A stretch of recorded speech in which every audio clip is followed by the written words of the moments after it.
Trump-Taiwan call breaks U.S. policy stance.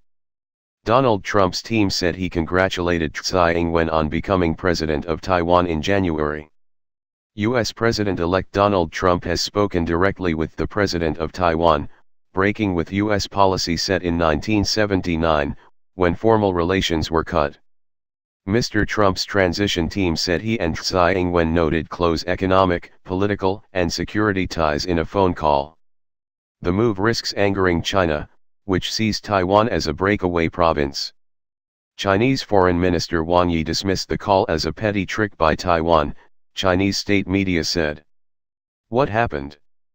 Mr. Trump tweeted on Friday that Ms Tsai had called him to congratulate him on winning the U.S. election. His team said that the U.S. president-elect had also congratulated Ms Tsai on becoming the president of Taiwan last January. It is highly unusual for a U.S. president or president-elect to speak to a Taiwanese leader directly.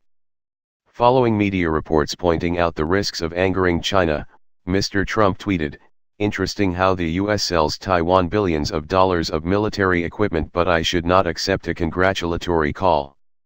The White House has said Mr. Trump's conversation does not signal any change in U.S. policy. Mr. Trump's spokeswoman said he was well aware of U.S. policy towards Taiwan. What is the problem? The split between China and Taiwan goes back to 1949, when the Republic of China, ROC, government fled the mainland to Taiwan.